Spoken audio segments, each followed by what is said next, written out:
Sunrisers হায়দ্রাবাদের middle order ব্যাটসম্যানদের ধারাবাহিক ব্যর্থতা চিন্তায় ফেলে দিয়েছেন দলটির প্রধান কোচ টম মুডিকে। তিনি মনে করেন টপ অর্ডারের দুর্দান্ত পারফরম্যান্সের কারণেই মিডল অর্ডার ব্যাটসম্যানরা নিজেদের সেরা পারফরম্যান্স দেখাতে পারছেন না।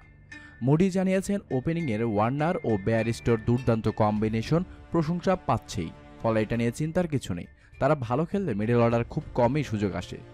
মিডল অর্ডার নিয়ে প্রশ্ন টম মুডিকে বিভ্রান্ত করছে, কারণ একদিকে ওয়ার্নার আর বেয়ারস্টোর কম্বিনেশন প্রচুর প্রশংসা পাচ্ছে এবং এটা অনেকটাই ঠিক আছে। তারা খুব আধিপত্য দেখাচ্ছে, কিন্তু যখন তারা সামনে থেকে আধিপত্য দেখায় তখন আপনার মিডল অর্ডার আড়াল থাকে, তাদের খুব সামনেই সুযোগ আসে না। আইপিএলের এবারের আসরে ৮ ম্যাচের মধ্যে ৬টিতেই ওপেনিং জুটিতে ৫০-এর বেশি রান যোগ করেছেন ওয়ার্নার আর ব্যারিস্টো। চলতি মৌসুমে ৯০৭ বল মোকাবেলা করেছে শুধুমাত্র হায়দ্রাবাদের ব্যাটসম্যানরা।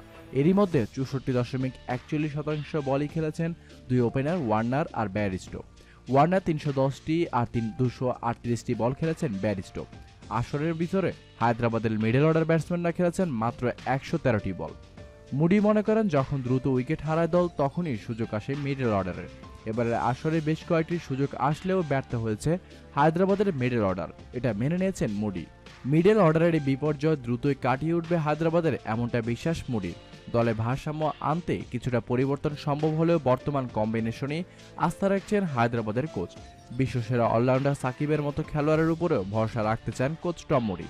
তিনি সাকিবকে দেশে ফিরে না যাওয়ার অনুরোধ জানিয়েছেন, কেননা হায়দ্রাবাদের ওপেনিং ব্যাটসম্যানরা যেহেতু ভালো খেলছে, হয়তোবা এমন সময় দুর্দশা চলে আসতেও পারে।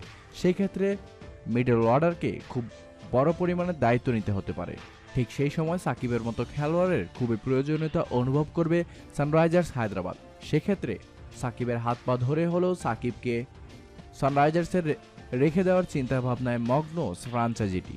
এই ছিল এখনকার মতো সংবাদ। পরবর্তী খেলার আপডেট পেতে চ্যানেলটি সাবস্ক্রাইব করুন এবং পাশে থাকা বেল বাটনটি প্রেস করুন।